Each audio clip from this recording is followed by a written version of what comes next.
good. This fever grass and cure for you. Remember with me, cure for all.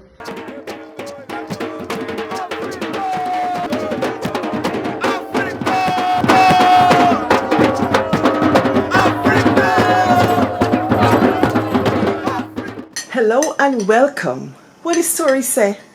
I'm your host, Dr. Pauline Baird, cultural bearer from the village of Buxton, Guyana, and I like to tell our stories, our family histories, our whispered stories, our hidden practice and long lost traditions. Come in, I sit down, it's tea time.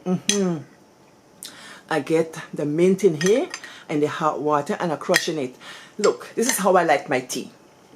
At this emancipation time, where we talk about the contributions of our African ancestors, tea is a big thing. Tea has been contributed to our foodscape or our beveragescape. For those of you who are not Guyanese, we love to drink tea. We can drink tea anytime, but mostly morning and nighttime. Before you pull in nighttime, you got a big cup of tea and you put it to your head and you drink it like this. Not here, you know, here. See, forget up the glasses. This is mint from my garden. Have you ever wondered how the Africans knew how to use herbs to heal themselves? Well, they came with their skills. They were seasoned herbalists. And people would have you think that Africans came from nowhere with nothing, no skills. You had to beat them into laboring. No, these were artisans. These were people who knew how to do their medicine. These were people who knew how to heal themselves. And they had to do that on the plantations too.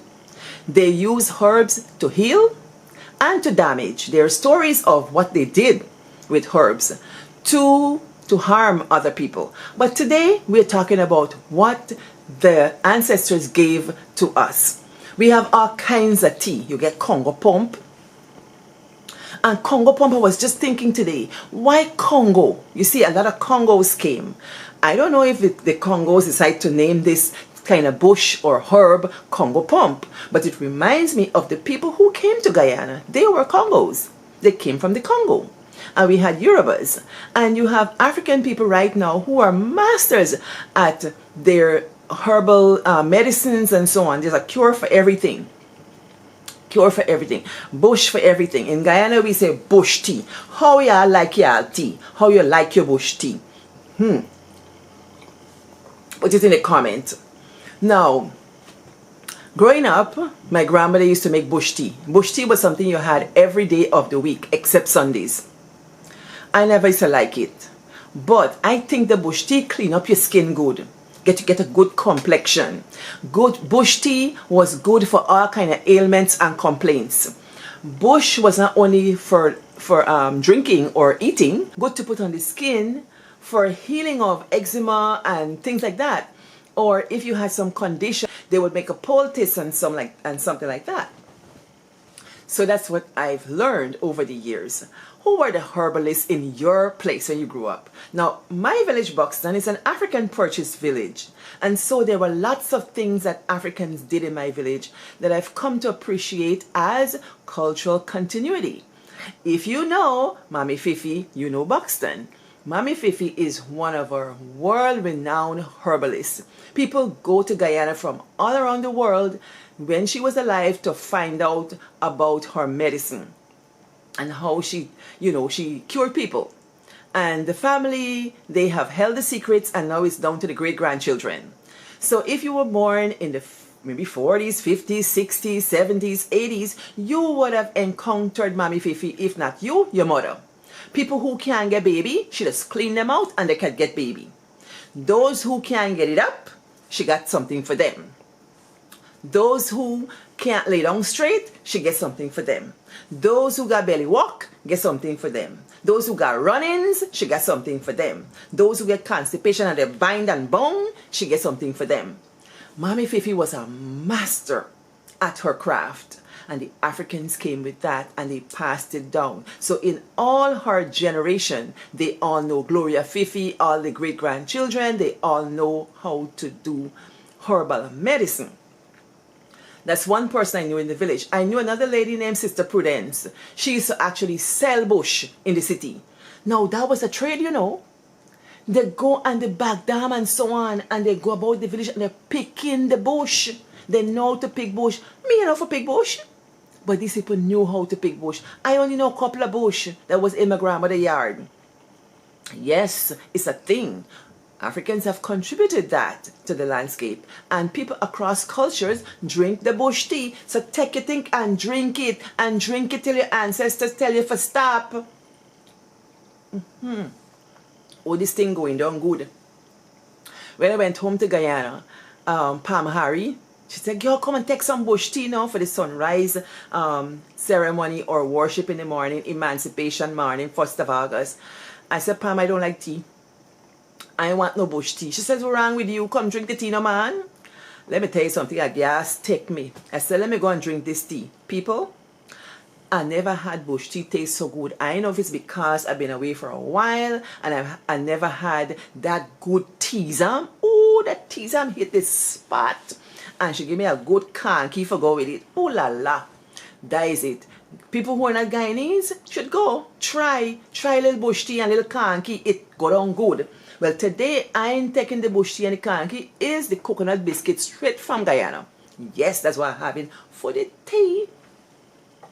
So, I want us to participate in this little activity. How you take your tea. Post your picture with your tea. Some people like it black. Some people like it brown. I like mine barely steep and barely green. And just for the flavor. Right? Just for the flavor. Some people think they got to boil it up strong and dry it. So I invited a little girl from the village to make tea for us and show us how she makes tea. And so she sent a little video of her making tea. She is not even a teenager yet, but she's making tea, and it makes me feel so assured that our culture is secure, that she likes the tea, and she'll share with you how she makes it, and you can make your own tea. Now, tea doesn't have to make the same for everybody, so yeah, I don't come for this picnic and say, and that's what you're supposed to make. That's how she makes she tea, right? And you grandmothers make tea how you grandmothers make tea. But at the long and short of it, the whole long and short of it, we not got to fight. Bush tea is a permanent thing in our culture, and we should be proud of it. Because in this country where I live here, one of the first things they taught me when I came here, when I was learning the language, is how to invite people to have tea. Tea is such a staple in this culture that it's one of the things you use to make friendship and make bonds. How about if somebody come to Guyana and say, come in, have a little tea, and you ain't giving them no Lipton tea and then fancy tea that you know. You give them we fancy tea, we original tea. Today we'll be making bush tea the Guyanese way, or as we Guyanese call it, black tea. Boil the water. The next step, I'll be washing my bush. These two bushes will be combined into that pot of hot water. Today I have fever grass and cure for all. So now I'm going to wash my bush. After washing my bush, I'll now place it in the pot of hot water. As soon as you place the bush into the hot pot of boiling water, you turn it off. And we allow it to simmer for 15 minutes, or we Guyanese people like to say, let it for draw. Yes, Danielle, you get the language. Draw the tea. Good, good, good. That's the language. After 15 minutes, my bush tea is fully drawn. Now I'll proceed to pour it into my cup and strain it.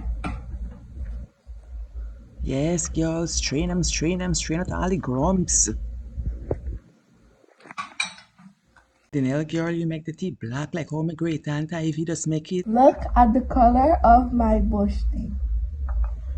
You can put sugar in it if you like, but I like it just the way it is. Thank you. Like this girl grow with grandmother, she get it right cure for all black. It's good. This fever grass and cure for you. Remember with me, cure for all. It helps with cold, fever, and so on. Drinking bush helps to boost your immune system. It helps with a lot of health conditions also. In these modern days, there are so many diseases and sickness that are going around. Come on, people, drink your bush tea. Drink your bush tea. It's gonna help you. So that's it, people. How you like your tea? Talk the story. Let me talk the tea story them. How you used to take your tea and how you just take it now. And like the video, give it a thumbs up. I'm waiting for your comments, even your little pictures with your tea. And follow or subscribe. Share like tea. Share to all your friend them. Share to 5 friend them. Tell them like, follow, subscribe. I'm on YouTube. Those of you who are new, welcome. And that's how the story go. Tea time.